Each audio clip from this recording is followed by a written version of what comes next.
पावसाळ्यामध्ये 3 पदार्थ आपण बघितले. 3 पदार्थांची काळजी कशा पद्धतीने घेतली हे जर तुमच्या लक्षात आलं असेल तर पावसाळा हा एन्जॉय करायला सुंदर असतो. नमस्कार, मी वैद्य सुविनय दामले. पावसाळ्याच्या दिवसामध्ये काही पदार्थांबद्दल विशिष्ट काळजी घ्यायची असते. म्हणजे कोणते कोणते पदार्थ आपण निवडू शकतो. एक पालेभाजी असेल. पालेभाज्या पावसाळ्यामध्ये ज्या पालेभाज्या आपल्याला मिळतात, रानभाज्या ज्या असतात, त्यांचं आयुष्य 1 दिवसाचं असतं. पालेभाजीला आयुष्य असत नाही. तुम्ही कोथिंबीर आणून बघा, पालक आणून बघा, लाल माठ आणून बघा, चुका चकवत आणून बघा, 1 दिवस ठेवलात, दुसऱ्या दिवशी तिची मान अशी पडलेली असते. याचा अर्थ ज्या पालेभाजीला स्वतःचं आयुष्य 1 दिवसाचं सुद्धा टिकवता येत नाही, ती पालेभाजी आमचं आयुष्य कसं वाढवणार सांगा मला. ज्या भाज्यांना स्वतःचं आयुष्य आहे, स्वतःचं शेल लाईफ जास्ती आहे, अशा भाज्या आपलं आयुष्य वाढवू शकतात. मग पावसाळ्यामध्ये पालेभाज्यांच्या खरं सांगायचं तर फंदातच पडायचं नाही. ह्या सगळ्या कुसणाऱ्या पालेभाज्या असतात. 1 दिवस पाणी जास्त झालं की या कुसतात, किंवा पाणी जर मिळालं नाही तरी कुसतात. म्हणजे पालेभाज्यांना शेल लाईफ नाही, त्या भानगडीत पडू नका. बरं, त्या पालेभाज्या जिथे लावलेल्या असतात तिथे जे पाणी जाणार असतं, हे जर सांडपाणी असेल, घाणेरडं पाणी असेल, तर ते पाणी त्या मुळातनं शोषलं जाईल की नाही. कुठच्या पालेभाज्या कुठच्या सांडपाण्यावर अडवल्या आहेत मी तुम्हाला वेगळं सांगायला नको.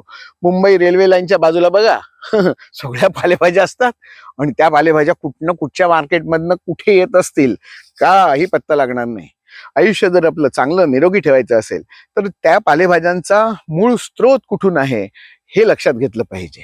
पाऊस पडतोय तिथे गावामधल्या पालेभाज्यांना काही मोठा प्रॉब्लेम नाही, पण शहरामध्ये मात्र या पालेभाज्यांपासून जरा सावधच राहणं आवश्यक आहे.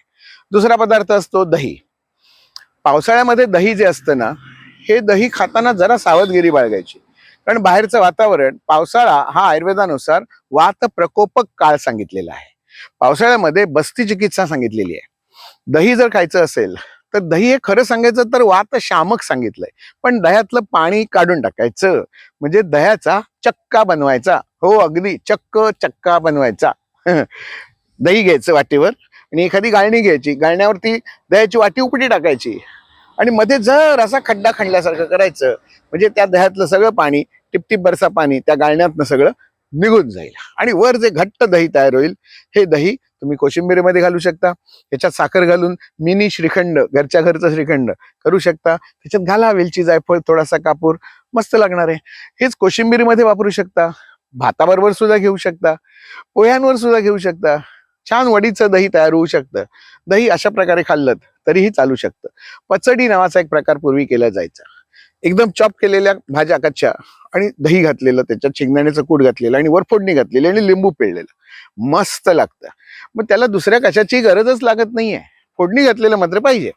मग ही जी पचडी असते, ही पचडी तुम्हाला मोड आलेल्या कडधान्यांची पण करता येईल. मोड आलेली कडधान्य फक्त 1 दिवसाचेच मोड लागतात. जेवढा मोड जास्ती तेवढा मोड येण्याची शक्यता जास्ती. त्यामुळे या मोठ्या भानगडीत पडायचं नाही.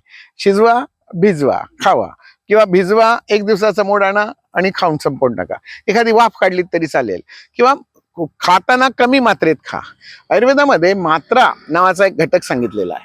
तुम्ही एखादा पदार्थ खाताय, तो किती प्रमाणात खाताय त्याला देखील महत्व आहे. तुम्ही मोड आलेली कडधान्य एवढा बचका भरून समजा जर खाल्लीत, ही 100% गुरु म्हणजे पचायला जड असणार आहे. पण 2च चमचे जर मोड आलेली कडधान्य, त्याच्या लिंबू पिळून, चाट मसाला घालून, असं सुक, असं मस्तपैकी घट्ट दही घालून, काही हरकत नाहीये. त्याच्याबरोबर उलट सांगतो, चुरमुरे पचायला हलके असतात, फुलवलेले असतात. लाह्या पचायला हलक्या असतात, मखाणे पचायला हलके असतात, फुलवलेलं धान्य. परंतु मला आवडतात म्हणून मी एवढे मखाणे पोट भरतीचे, म्हणजे अख्खा, किंवा त्या मॉलमध्ये मिळतो ना, त्या मिनी थिएटर मधला पॉपकॉर्नचा असा बॉक्स एवढा भरलेला गच्च, 200-250 रुपये किंमत असते त्याची. एवढा जर खाल्ला तर मला सांगा, ते अति होणार नाही का?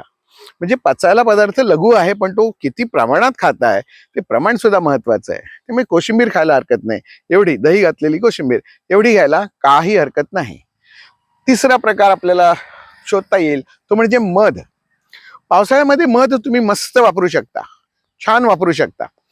मध हा कफ कमी करणारा आहे, किंवा तुम्हाला पोळीला लावून घेता येऊ शकतो, ब्रेडला लावून घेता येऊ शकतो, गोडपणासाठी पण घेता येऊ शकतो. पण मधाची काळजी घ्यायची की मध कधीही गरम पाण्यातनं घ्यायचा नाही, गरम पदार्थांमध्ये मध घालायचा नाही, किंवा सँडविचला लावून ते ब्रेड नंतर भाजलेत असा गरम मध घ्यायचा नाही, विषाप्रमाणे होतं असं आयुर्वेद सांगतो.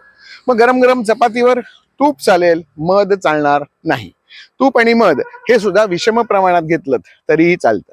पावसाळ्यात मध खायला हरकत नाही. सकाळी उठल्या उठल्या मध घ्या, रात्री झोपताना मध घ्या, जेवताना मध घेतला तरी चालेल, पण ते फार गरम नको जेवण. मध्यम प्रकारचं जेवण जे असतं तेवढ्या प्रमाणात मध घेतला तरी चालू शकतो. त्यामुळे पावसाळ्यामध्ये 3 पदार्थ आपण बघितले, 3 पदार्थांची काळजी कशा पद्धतीने घेतली हे जर तुमच्या लक्षात आलं असेल तर पावसाळा हा एन्जॉय करायला सुंदर असतो. धन्यवाद. जेव्हा आमच्या घरामध्ये ही कलई लावलेली तांब्या पितळीची भांडी होती तेव्हा आम्हाला डायबिटीस नव्हता असं लक्षात येत होतं, आणि ही भांडी आम्ही मोडीत काढली आणि नको ती भांडी आमच्या घरात आणून ठेवली. ते अल्युमिनियम हिंडालियम यामुळे रोग वाढतायत हे लक्षात येते का तुमच्या? रोग कमी करायचे असतील तर घरातली भांडी बदला. भांडी कुठची वापरायची? तांब्याची आणि पितळीची.